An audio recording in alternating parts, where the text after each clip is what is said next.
हरिओम। आज हम एक वीडियो और लेकर के आए हैं और ये वीडियो है यूनिट 1 की है और इसमें सारे क्वेश्चन से लगभग 30 से 32 क्वेश्चंस होंगे जो पिछले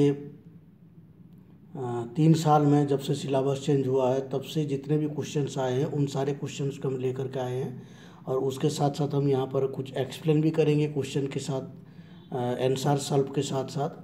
ठीक है, और ये पीडीएफ भी आपको जो है बाद में टेलीग्राम ग्रुप में या फिर व्हाट्सएप ग्रुप में आपको मिल जाएगा। देखिए यहाँ पर हम ये सारे विषय इसलिए लेकर के आए हैं ताकि कोई भी स्टडी स्टार्ट करने से पहले आपको उसका फॉर्मेट पता होना चाहिए, उसका जो पैटर्न है वो पैटर्न पता होना चाहिए, क्वेश्चंस कहाँ से आता है, किस प्रकार के क्वेश्चंस आता है और उस क्वेश्चंस को हम सॉल्व कैसे करेंगे। ठीक है, यहाँ पर हमेशा जो है यूजीसी नेट अपने पैटर्न बदलता रहता है, क्वेश्चंस कहाँ से देगा कोई नहीं जानता है, इसलिए जो है आपको बिल्कुल विस्तार से अध्ययन करना बहुत ही आवश्यक है। और विस्तार से अध्ययन करने के लिए सबसे पहले क्वेश्चंस को समझना बहुत ज़रूरी है कि किस टाइप के क्वेश्चंस आते हैं, कहाँ से क्वेश्चंस आते हैं और क्वेश्चंस में क्या पूछा जाता है। और उस तरह की अगर आप सोचने लग जाएंगे कि क्वेश्चन में क्या पूछा जा सकता है, संभावित क्वेश्चन क्या है, अगर ये पैटर्न को आप समझ जाएंगे तो आप हर क्वेश्चन के अनुसार अब आसानी से दे पाएंगे। यहाँ पर कोई भी क्वेश्चन रटा हुआ नहीं दिया होता है, इसलिए अगर आप क्वेश्चन रट करके जाते हैं तो आपको कोई भी जो है फ़ायदा नहीं होने वाला है। आपको बेसिक क्वेश्चन जो है कंसेप्ट जिसका क्लियर है वही क्वेश्चंस को सही से आंसर दे सकता है। तो यहाँ पर बहुत देखेंगे आप यहाँ पर जो है कि कैसे क्वेश्चन पूछा जाता है और अगर आप उस विषय को आप समझे नहीं है तो उसका आंसर भी आप सही नहीं कर पाएंगे। ठीक है, इसी के कारण जो है बहुत सारे स्टूडेंट ऐसे हैं जिनको अच्छे नॉलेज है, वो पढ़ते भी मेहनत करके है परंतु वो क्वेश्चन सॉल्व नहीं कर सकते हैं और उनका क्वेश्चन कहीं ना कहीं गलत हो जाता है उनके अनुसार। उसका रीज़न क्या है, उसका कारण एक ही है, क्योंकि वो क्वेश्चंस को अच्छे से समझ नहीं पाते हैं। ठीक है, अगर क्वेश्चन को अच्छे से समझ पाएंगे तो आपका आंसर भी सही जाएगा। इसीलिए वीडियो को आप एंड तक जरूर देखिए, इसमें एक एक क्वेश्चन बहुत ही इंपॉर्टेंट है। केवल क्वेश्चन को पढ़ लेना कोई ज़्यादा ज़रूरी नहीं है, पढ़ लेना कोई बड़ी बात नहीं है, लेकिन क्वेश्चन को समझने का जो टिप्स हम यहाँ पर बताते हैं, ठीक है, वो आपको कहीं नहीं मिलेगा। इसलिए ये सारे वीडियो में लेकर के आया हूँ, जबकि ये सारे वीडियो ऑलरेडी हम पहले भी जो है बना चुके हैं, सारे क्वेश्चंस भी ग्रुप में शेयर कर चुके हैं और आपके पास ये सारे क्वेश्चंस भी ऑलरेडी होंगे। परंतु फिर भी जब आप इसको एक बार पढ़ेंगे तो आपको कुछ ना कुछ इसमें नया सीखने को मिलेगा। ठीक है, जो सीखने वाला व्यक्ति होता है वो हर जगह पे कुछ ना कुछ उसको नया सीखने को मिलता है। तो यहाँ पर भी हमारे जो आइडिया है, हमारे जो अनुभव है इस क्वेश्चंस को लेकर के, ये जो मटेरियल को लेकर के, वो हम यहाँ पर अपने बताते हैं। इसीलिए जो है यही आपको कहीं ना कहीं जो है कुछ ना कुछ मददगार साबित होता है कि अगर आप कुछ इस वीडियो को एंड तक देखते हैं तो। ठीक है, तो आते हैं क्वेश्चंस में और वीडियो को एंड तक ज़रूर देखिए, चाहे आपको मन लगे या नहीं लगे। स्टडी ऐसी चीज़ है, अगर आप सुनते रहेंगे तो कहीं ना कहीं ये आपका उपयोग में आएगा, नहीं सुनेंगे तो फिर वो आपका उपयोग में नहीं आएगा। और ये पढ़ने के लिए कनेक्टिविटी है, ये कनेक्ट बना के रखता है पढ़ने के लिए, अगर आप डेली इस प्रकार की वीडियो देखते हैं तो। ठीक है, तो यहाँ पर देखिए, यहाँ पर पहला क्वेश्चन आया है, ऋग्वेदस्य पुरुष सूक्त अनुसारम सर्ग क्रमो अस्ति।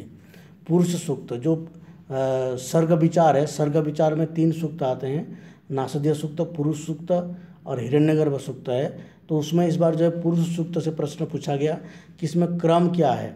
जैसे मंत्र पढ़ेंगे ना, उस मंत्रों में क्रम है। ठीक है, एक एक मंत्र में जो है एक एक विषय पर वर्णन किया गया है, तो उस विषय को अगर देखेंगे तो इसमें क्रम क्या है वो यहाँ पर पूछा गया है। इसका जो करेक्ट आंसर है यहाँ पर हमने मार्किंग भी किया है, देख लिए, BDEABC, यानी डी पहले कौन सा है, डी पहले कौन सा है, विराट है। ठीक है, और उसके बाद कौन सा है, ई मानी कि पुरुष है। ठीक है, उसके बाद कौन सा है, ए भूमि है। ठीक है, उसके बाद कौन सा है, वी यानी कि पूरा है, और सी यानी कि ऋतवा है। ठीक है, DEABC। तो इस तरह से देखते हैं इसका जो क्रम है क्या है। इसमें जो एक मंत्र आया था, तस्मात् विराट रजायत विराजो अघिपुरुषः सहजातो अत्यरिच्यत पश्चात भूमि मथोपुर। ठीक है, इस मंत्र को अगर देखेंगे, इस सूक्त को, तस्मात् विराट अजायत, उससे, उस जो जब उससे तस्मात् विराट अजायत, उससे विराट का उत्पत्ति हुआ, अजायत विराट का जन्म हुआ, ठीक है। अजायत विराज अघि पुरुषः, और उससे फिर क्या हुआ, पुरुष की उत्पत्ति हुई, ठीक है। जैसे कि यहाँ पर बताया गया है, पहले डी है तो विराट है, ई में अघि पुरुषः यानी कि पुरुष का उत्पत्ति हुआ। उसके बाद सजातो अत्यरिच्यतः पश्चात भूमि मथोपुरः, पश्चात भूमि, उसके पश्चात जो है भूमि। अब देख लीजिए ई के बाद कौन सा आ जाता है, भूमि, ए आ जाता है, ठीक है। तस्मात् भूमि मथोपुरः, उसके बाद कौन सा, बी, पुरः, पुरः आ गया, और उसके बाद जो है सी, ठीक है। अगले सूक्त में जो है सी का वर्णन है। यत्पुरुषेण हविषा देवा यज्ञमन्तत्व वसंतो अस्यासि दाज्यम ग्रीष्म दुष्म शरद बीजी, ठीक है। तो यहाँ पर जो है ये इसका क्रम है। तो इसी मंत्र में ही तस्मात् विराट अजायत, तस्मात् विराट अजायत विराजो अघिपुरुषः सजातो अत्य ऋच्यत पश्चात भूमिर्मथो पुरः, इसी मंत्र में ही इसका जो क्रम बताया गया है और यहाँ से इसको लिया गया है, ठीक है। तो अगले मंत्र में हम चलते हैं। अधो अंकितेषु कयोर द्वयोर समुचित संबंध, यहाँ पर जो है दो का संबंध कैसे, देखिए यहाँ पर जो ऋग्वेद है, यजुर्वेद है, गांधर्व वेद है, आयुर्वेद है और आयुर्वेद है। तो इनमें दोनों में क्या संबंध है, दो वेद इसमें है जिसका संबंध है। देखिए जैसे ऋग्वेद यजुर्वेद है, ये दोनों कौन सा है, ये जो है मूल वेद है, ठीक है। गांधर्व वेद और आयुर्वेद, ठीक है, ये क्या है, उपवेद है, ठीक है। तो किस वेद के साथ किस उपवेद का संबंध है ये पूछ रहा था। ऋग्वेद के साथ इनमें से किस वेद का संबंध है, तो ऋग्वेद को कहा जाता है कि ऋग्वेद में आयुर्वेद के बारे में भी बताया गया है ऋग्वेद में, ठीक है। और जैसे सामवेद है, सामवेद में गांधर्व वेद हो सकता है, वहाँ पर जो गंधर्व आदि विद्या होती है, संगीत आदि होती है, वो गंधर्वों की विद्या है, तो उसमें गांधर्व वेद की विवेचना है, और ऋग्वेद में आयुर्वेद की विवेचना है। तो इसलिए ए और डी इस दोनों का संबंध है। ये यहाँ पर जो है आपको ये कहीं भी आपको रट करके नहीं मिलेगा, ये समझने की विषय है, ठीक है। तो ऋग्वेद के साथ किसका संबंध है, अगर इसको आप समझ में आ जाता है तो ऋग्वेद से जो है आयुर्वेद, ऋग्वेद में आयुर्वेद के वर्णन है, तो इसीलिए जो है ऋग्वेद के आधार पर जो है आयुर्वेद की रचना किया गया है। ये अगर आप गैस कर सकते हैं, आप अनुमान लगा सकते हैं या फिर आप समझ सकते हैं, तो इसका आंसर आप सही कर पाएंगे। तो ये आंसर सही हो गया। और नेक्स्ट क्वेश्चन में चलते हैं। याते रुद्र शिवातनु शिवा विश्वा भेजसी मंत्रों माध्यन्दिनी संहिताएं कस्मिन् अध्याय वर्तते, ये जो माध्यन्दिनी संहिता का कौन सी अध्याय में ये होता है, मैंने आपको कई बार इसके बारे में बताया भी था। याते रुद्र शिवातनु शिवा विश्वा भेषजी, यही मंत्र बार बार आता रहता है, पिछले बार भी यही मंत्र आया था। तो यहाँ पर पूछा गया कौन से अध्याय में है, तो इसका आंसर हो जाएगा 16 अध्याय में, ठीक है। 16 अध्याय कौन सा है, जो रुद्री है, रुद्री में जो आपका माध्यन्दिनी संहिता है रुद्र स्वरूपम है, वो 16 अध्याय में है, ठीक है। याते रुद्र शिवातनु विश्वा भेषजी, 16 अध्याय में ये मंत्र है। तो इसीलिए जो है इसका सही आंसर हो जाएगा 16 अध्याय। और रुद्राष्टाध्याय के अनुसार जो है 5वां अध्याय है, और माध्यन्दिनी संहिता के अनुसार 16 अध्याय है, ये ध्यान रखिए, ये कई बार हमने अध्ययन भी किया है। अब नेक्स्ट क्वेश्चन में आते हैं। यहाँ पर देखिए ये क्वेश्चन जो है ये भी थोड़ा सा बहुत ही अलग प्रकार के क्वेश्चन दिया है। जैसे हमने साहित्य में इस प्रकार के क्वेश्चन आया था, उसको भी हमने समझ कर किया था। तो यहाँ पर देखिए अधोलिखितोयम कथनद्वयम वर्तते, यहाँ पर दो कथन दिया है, एक अभिकथन है और एक उसका कारण दिया है। तो इति अभिकथनम, ए अभिकथन है और आर उसका कारण है, ठीक है। अभिकथन क्या है, वेद व्याख्यान रूपेण ये ग्रंथा रचिता आसन तेषां संज्ञा ब्राह्मणम इति कृता आसीत्, ठीक है। वेद का व्याख्यान रूप से जो ग्रंथ रचना किया गया उसको ब्राह्मण कहा जाता है, ठीक है। ये बात सही है, हम लोगों ने भी ब्राह्मण ग्रंथों को पढ़ा है और हमने भी बार बार चर्चा किया है कि ब्राह्मण ग्रंथ क्या है, वेद की व्याख्यान रूप माना जाता है, ठीक है। ब्राह्मण साहित्ये वेद मंत्राणां व्याख्या तथा च याज्ञिक कर्मकांडस्य वर्णनम अस्ति, ये भी सही है। ब्राह्मण ग्रंथों में क्या है, वेद मंत्रों का व्याख्या किया गया है और उसके बाद उसका जो याज्ञिक कर्मकांड का जो विधि है उसको वर्णन किया गया, ये बात सही है। अब देखिए ब्राह्मण ग्रंथेषु वेदानां गुह्यम अर्थम स्वष्टीकृत्यम तत्वं वर्णितम अस्ति, ब्राह्मण ग्रंथ में जो वेदों का गुह्य अर्थ स्वष्टीकृत किया गया है और उसका तत्व का वर्णन किया गया है। ठीक है। ब्राह्मणम इति शब्दस्य अभिप्रायो अस्ति, ब्राह्मण इस शब्द का अभिप्राय है ब्राह्मणम नाम कर्मण तन्मंत्राणाम व्याख्यानम ग्रंथः। ब्राह्मण नाम कर्मकांड की मंत्रों का व्याख्यान ग्रंथ है। ये बात सही है कि गलत है? ये बात भी सही है, दोनों बात सही है, ठीक है। ए भी सही है और आर भी सही है। इसमें हम दोनों विषय को हमने पढ़ा है पहले से, इसलिए इसे समझ में आता है कि दोनों विषय सही है। अब इसमें कौन सा सही होगा? अभिकथनम उचितम परंतु इति न सत्यम।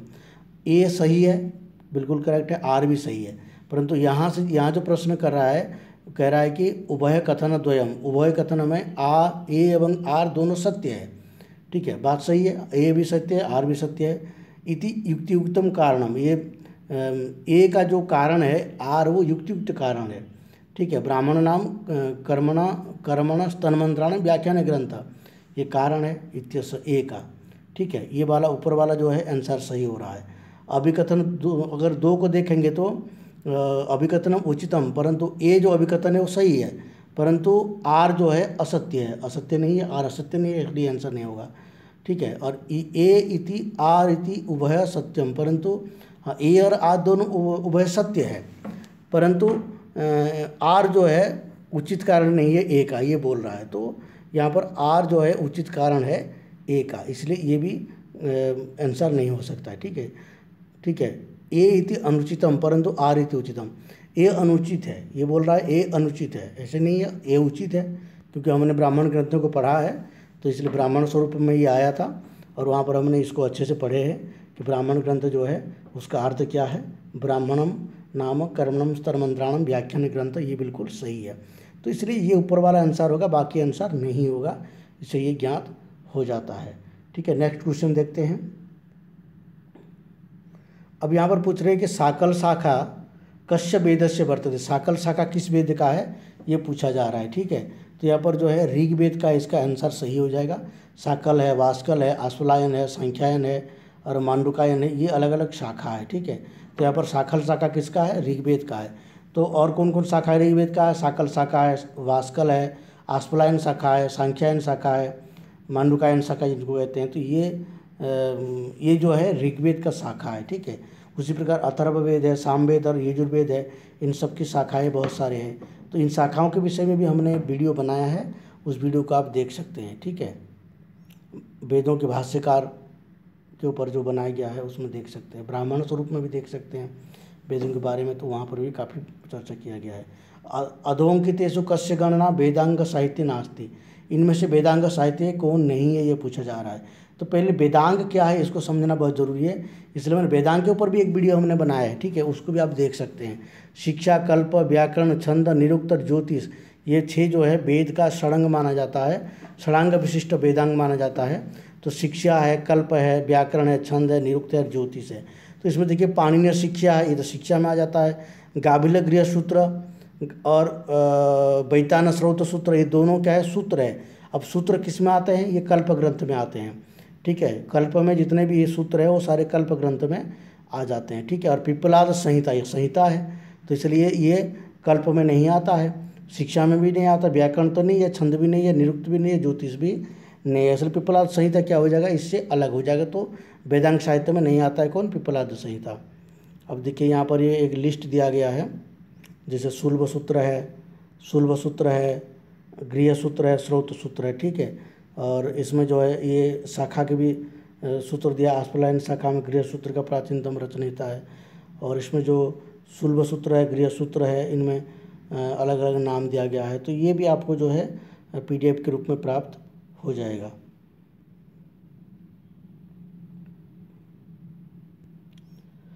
अब यहाँ पर एक पैसेज दिया है, उस पैसेज को पढ़ करके फिर उसका जो है यहाँ पर अर्थ निकालना है। तो देख लीजिए, यहाँ पर पैसेज को पहले देखते हैं। तिस्रैव देवता इत्युक्तम पुरस्तात् तासां भक्ति साहचर्यम व्याख्यास्यामः, ठीक है। अथैतान्यग्नि भक्तिन्ययम लोकः प्रातःसवनं वसंतो गायत्री त्रिवृत्ति सोमो रथंतरम साम ये च देवगणाः समम्नाताः प्रथमे स्थाने आग्नेयी पृथ्वीलेति स्त्रियः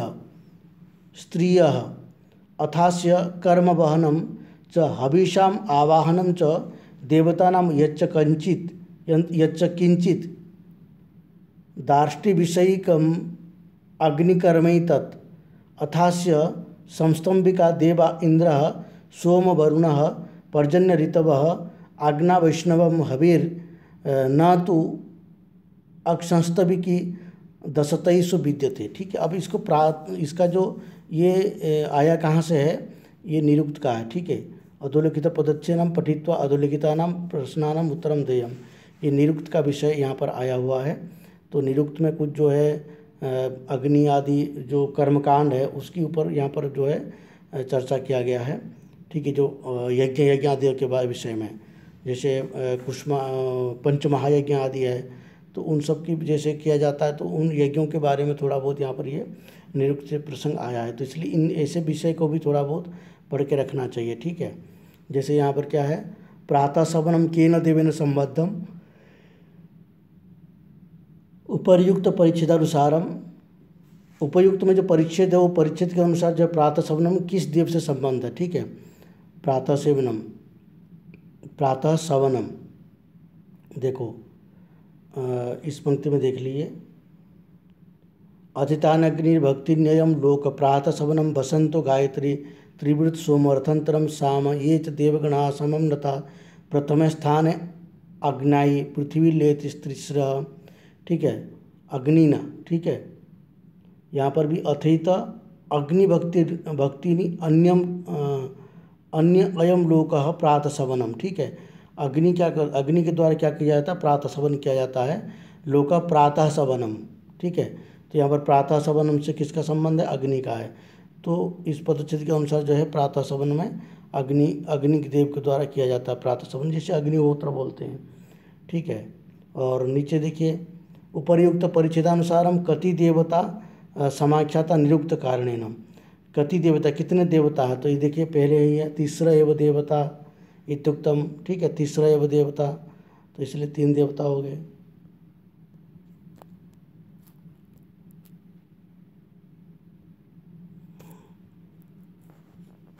अब अगले प्रश्न पर चलते हैं। उपर्युक्त परिच्छेदानुसारम किम नाम हविरिदम निगदितम अस्मिन् गद्यांशे। ठीक है, क्या है, किम नाम हविरिदम, देखिए हविरिदम शब्द यहाँ पर आएगा,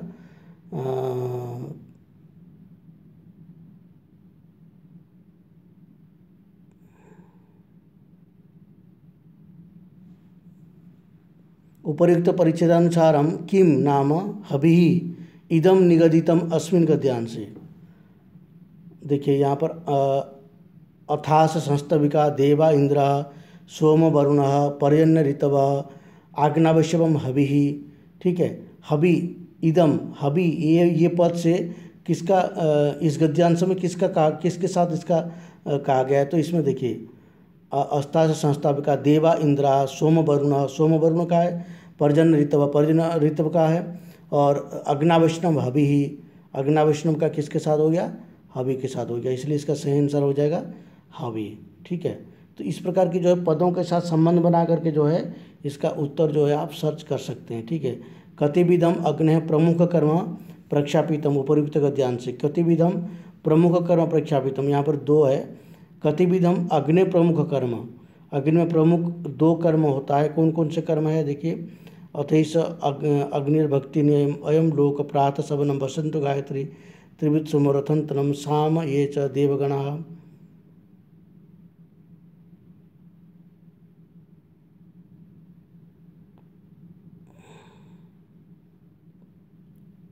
कतिविधम कितने प्रकार की अग्नि है, प्रमुख कर्म कितने प्रकार के अग्नि के हैं, यहाँ पर जो है एक तो प्रातः सवनम, ये जो एक अग्नि से किया गया था। ठीक है, आज्ञा वैष्णवम,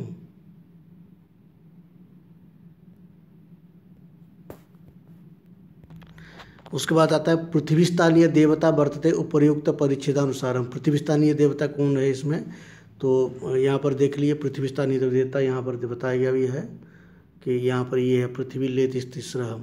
ठीक है, प्रथम स्थान अग्नि पृथ्वी लेत स्तिस्रः। ठीक है, इसलिए यहाँ से पृथ्वी स्थानीय देवता ही आ गया। और उसके बाद जो है, हाँ, उसके यहाँ पर जो है ये इस वर्ष के क्वेश्चन समाप्त हो गया। अब नेक्स्ट वर्ष से क्वेश्चंस लेकर के आते हैं, जैसे 2000 दिसंबर 19 में याते रुद्र शिवातनु घोर पाप काशनी मंत्रे अस्मिन रुद्र से कीदृशम स्वरूपम प्रकाशितम।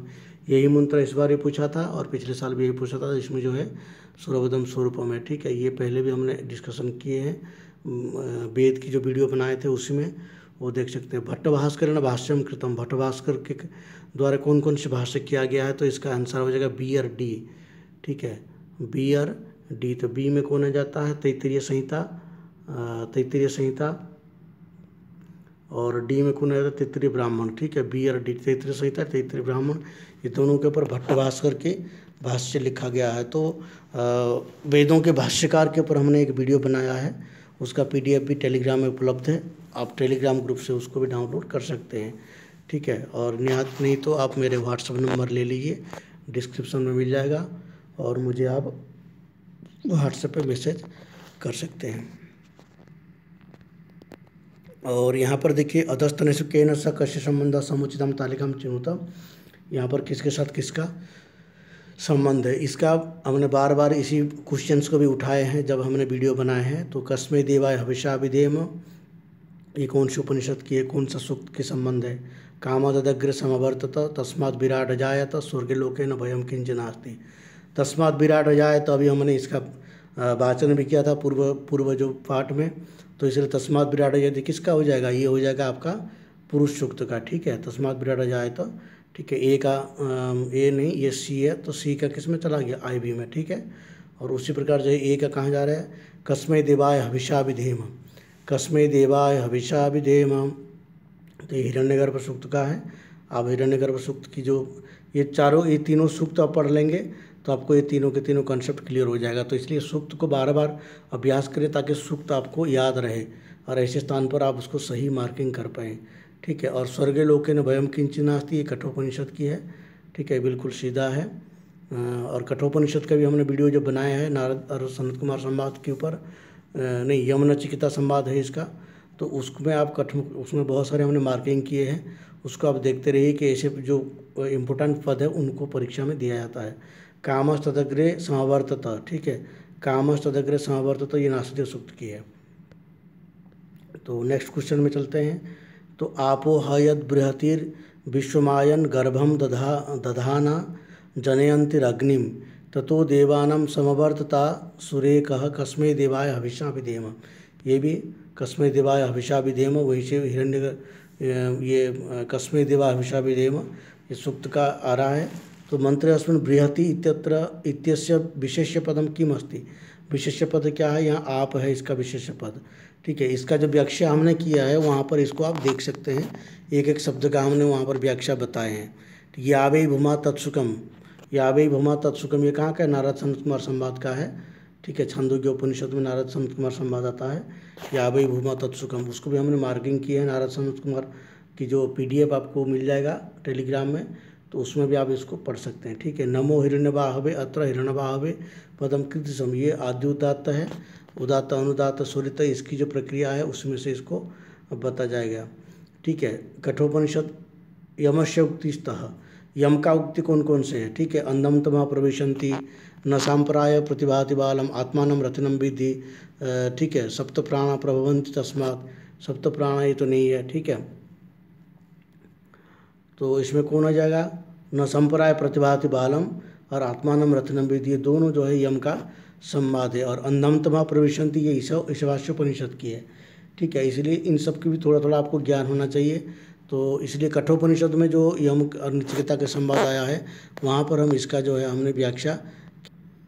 अब यहाँ पर देखिए, ऋचा त्रैविध्य परोक्ष कृता ऋचा युज्यन्ते, ऋचा 3 प्रकार की जो है उसमें परोक्ष ऋचा क्या क्या है, आक्षतस्य प्रथम पुरुष है, प्रथम पुरुष ये होता है तो परोक्ष कृता ऋचा हो जाता है, ठीक है।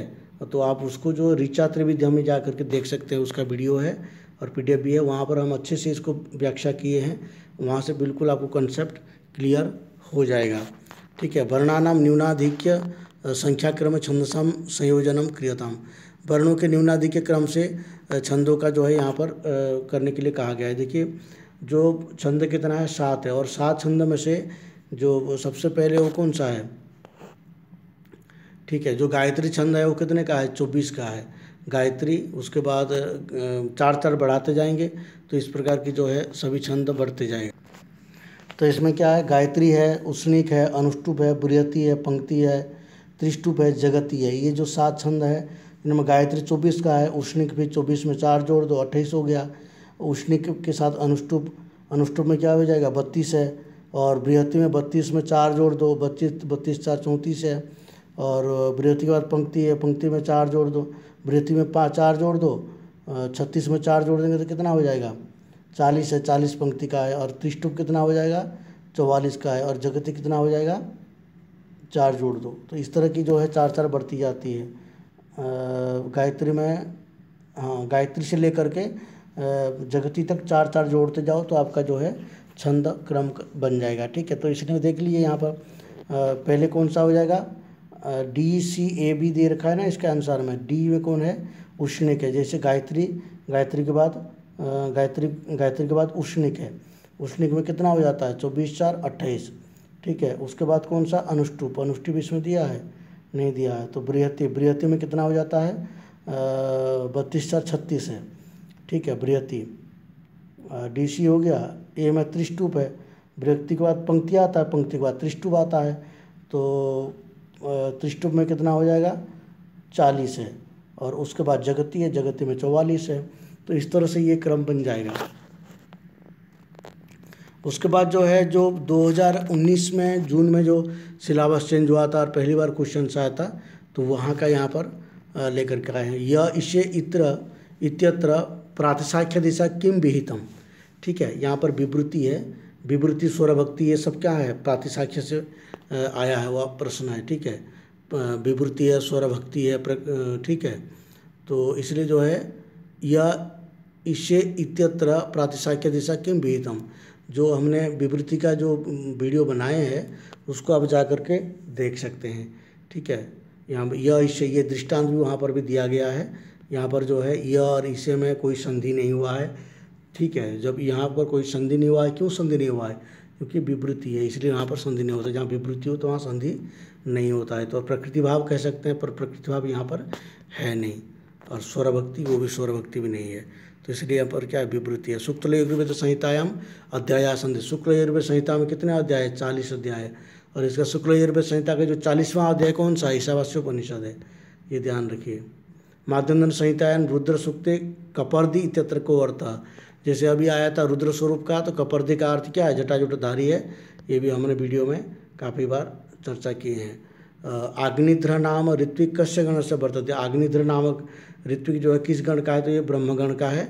ठीक है, इसमें जो 4 गण होते हैं, होत्री, अध्वर्यु, उद्गात्र और ब्रह्मा, 4 वेद का 4 जो है क्या होते हैं, 4 ऋत्विक होते हैं। ठीक है, उनमें से जो है आग्निध्र ये ब्रह्मगण का ऋत्विक है। ठीक है, स्वाध्याय अध्येतव्य अत्र स्वाध्याय से गणना कस्मिन यज्ञ क्रियते। स्वाध्याय अभितव्य, स्वाध्याय अधितव्य, स्वाध्याय अधितव्य ये स्वाध्याय का गणना किस यज्ञ में किया जाता है, तो ब्रह्म यज्ञ में किया जाता है। पंच महायज्ञ में जो है ब्रह्म यज्ञ है, नृयज्ञ है, पितृयज्ञ है और वैश्यदेव यज्ञ है, जो भी है। तो उसमें जो है ब्रह्म यज्ञ क्या है, नृयज्ञ क्या है, अतिथि पूजन नृयज्ञ है। ब्रह्म यज्ञ क्या है, स्वाध्याय है। ठीक है, तो माध्यंदन संहितायाम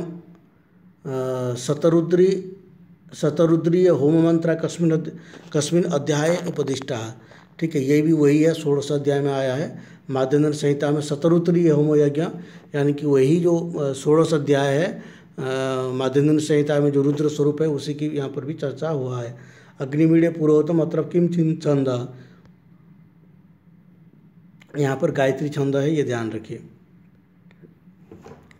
ऋग्वेद से कस्मिन मंडल है स्वर्ग विषय का विचार मुख्यतः प्राप्य थे।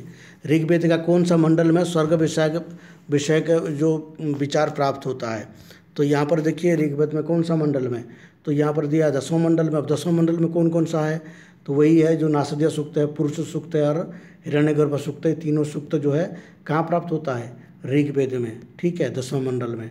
श्रेयस प्रेयस मनुष्य में तद, ये भी अभी कहाँ से आया था, कठोपनिषद। श्रेय और प्रेय मार्ग जो है कठोपनिषद, यम नचिकेता संवाद है। निरुक्तमते षड्भाव विकार से को न गण्यते।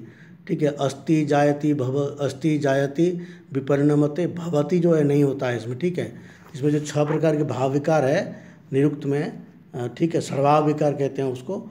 अस्ति वर्धति जायते विपरिणमते अपक्षीयते। ठीक है, इस प्रकार की जो 6 प्रकार के भाव विकार होता है उनमें भवति नहीं आता, ये ध्यान रखिएगा। उसको भी विश्लेषण हमने किया है, उसको भी हमने अध्ययन किया है, तो उसको जाकर के वहाँ पर देख सकते हैं षड्भाव विकार में।